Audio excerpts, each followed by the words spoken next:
A cold morning in Pittsburgh began with a heavy gray sky, under which the narrow streets of the working-class neighborhood stretched out.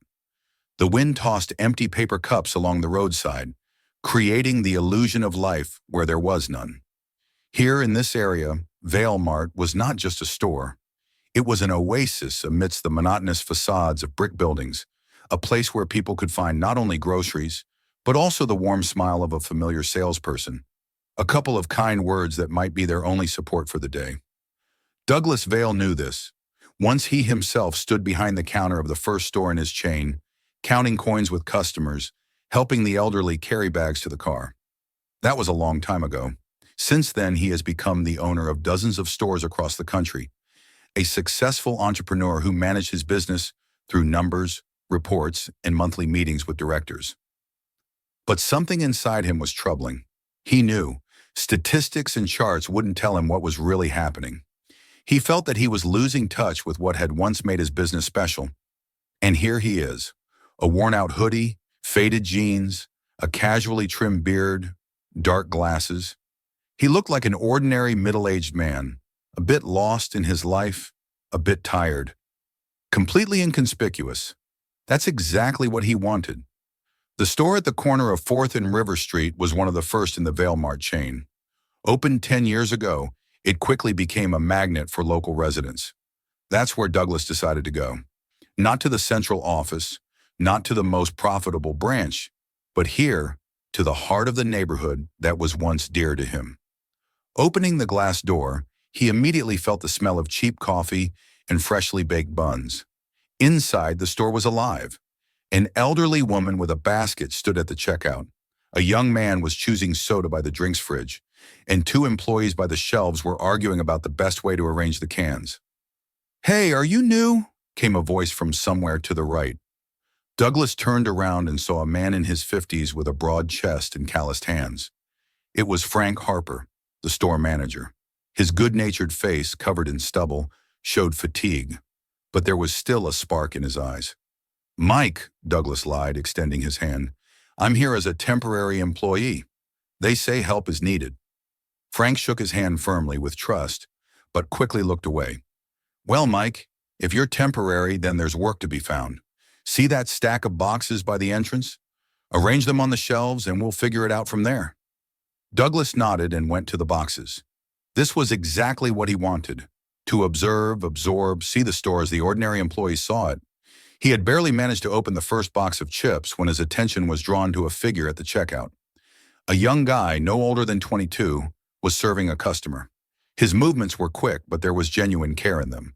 He wasn't just scanning items, he was talking, smiling, joking.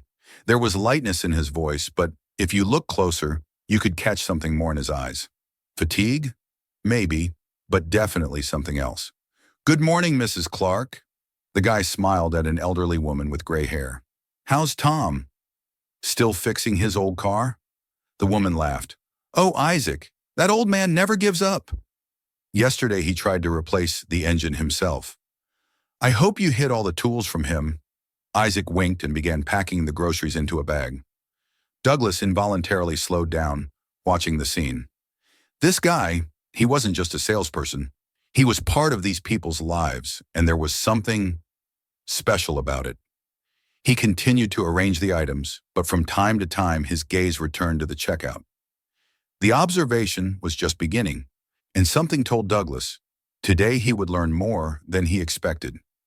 The morning stream of customers gradually dwindled, leaving the store in relative calm. Douglas continued to arrange the items, occasionally glancing toward the checkout, where Isaac was still warmly greeting each visitor. He no longer doubted. This guy wasn't just doing his job, he genuinely cared about people, sincerely, without pretense. At some point, Douglas noticed an elderly man in a worn-out coat hesitantly approaching the checkout. In his hands was only one item, a bottle of milk. He was clearly hesitating, as if calculating whether he could afford this purchase. "Good morning, Mr. Randolph," Isaac smiled. "Is everything okay?" The man nodded, pulling out a few crumpled bills from his pocket. Isaac looked at them and, without saying a word, with a slight movement of his fingers, entered an amount slightly less than required. He quickly ran the item through the checkout and, leaning slightly closer, quietly said, Today there's a discount for our most loyal customers." Mr. Randolph gave him a grateful look, but said nothing. He just took the bottle of milk, nodded, and headed for the exit. Douglas didn't even need to hear the whole conversation to understand what had happened. Something inside him stirred. Why was Isaac doing this? And most importantly, did the manager know about it? Douglas couldn't get Isaac's actions out of his mind. He saw kindness, but behind that kindness was something more, something personal. Was it just a gesture of sympathy, or was there a deeper reason behind it? Deciding to find out the truth, Douglas began to watch Isaac more closely. Throughout the day, he noticed new moments. How Isaac subtly rounded down amounts, added small bonuses to the bags of customers who seemed to need help. Later in the break room, he approached Isaac. "Do you always do this?" he asked quietly. Isaac looked at him, squinting slightly, then smirked. "And do you always ask such questions, Mike?" Douglas continued to watch Isaac, but now with a deeper interest. He saw how the young cashier not only performed his duties, but also consciously helped those who needed it. One evening, when the store was already starting to close, Douglas saw Isaac hurriedly go outside. Intrigued, he followed him a short distance. Isaac turned the corner and stopped in front of a small apartment building. Taking a small paper bag out of his pocket, he knocked on the door. After a few moments, it was opened by a middle-aged woman who looked tired and worried. "Thank you, Isaac," Douglas heard her quiet voice.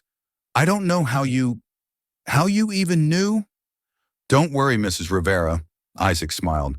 "I just noticed that for the past couple of weeks you haven't bought anything for the kids. It's not much, but I think it's something." The woman sniffled, pressing the bag to her chest, and Isaac gently touched her shoulder, then turned around and left, not waiting for thanks. Douglas froze.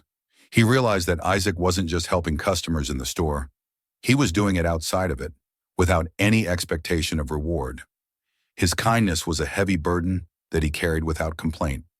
That night, Douglas couldn't sleep for a long time. He realized that he had found a person whose kindness surpassed even his own understanding of caring for business. He wondered, if Isaac helped others like this, who helped him? The next morning, Douglas entered the store determined to talk to Isaac. He waited for the moment when the store would be empty and found him by the warehouse, where he was arranging boxes of goods. "Hey, Isaac, do you have a minute?" he asked. Isaac wiped his hands on his apron and nodded. "Of course, Mike. Something happened?" Douglas hesitated. He didn't know how to approach this conversation correctly, but then he just decided to be honest. "I noticed that you help people a lot, more than you have to. Why do you do it?" Isaac looked at him as if weighing whether to tell the truth. Then he sighed and sat down on an overturned box. "You know, Mike, when I was a kid, my dad lost his job, and we lived on the edge for a long time. Then one day a neighbor brought us dinner, just like that. She didn't expect anything in return. I remember that for the rest of my life. Since then, I promised myself that if I could ever help someone the way I was helped, I would do it. That's all." Douglas listened, feeling something warm unfold inside him. This was not just kindness. This was a life philosophy, hard-won by experience. "But it's not easy for you either," he noted. "Why doesn't anyone help you?" Isaac smirked. "Helping is my way of feeling better. If I can make someone's day easier, then that day wasn't wasted." Douglas nodded, amazed. He didn't know what to say. For the first time in a long time, he felt that his own understanding of business and success was crumbling at the seams. Isaac stood up, brushed off his hands, and smiled. "All right, Mike. Enough talk. Time to work." Douglas nodded, but he already knew. This conversation had changed him, and now he had to decide what to do with it. That same evening, after the store closed, Douglas gathered all the employees in the back room. Isaac stood among them, unsuspecting of what awaited him. "I want to tell you something," Douglas began, taking off his cap and glasses. "My name is Douglas Vale. I am the founder of Vale Mart." Silence fell in the room. Several people exchanged glances. Isaac frowned slightly. "For the past few days, I've been working here undercover to understand how life in my stores is arranged. I observed, listened, and I saw what real care is." He turned to Isaac. "Isaac, you've done more for people than many realize. You help not for gratitude, but simply because you can't do otherwise. You are the heart of this place, and I want to acknowledge that. Isaac opened his mouth but couldn't find the words. From today, you're not just a cashier, Douglas continued. I appoint you the manager of this store. I want you to continue doing what you do, but now with more opportunities and support. Isaac blinked, processing what had been said. The other employees started talking among themselves, surprised and inspired. And one more thing, Douglas added.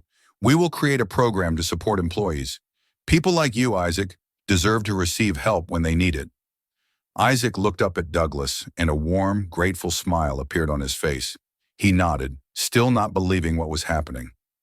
Douglas exhaled. He felt that this was the right decision, not just for Isaac, but for the entire business. After all, stores are built not only on goods and profits, they are created by the people who work in them. And now he knew that he wanted to be closer to these people. Tomorrow is a new day, Douglas said, smiling, and I think it will be a good one.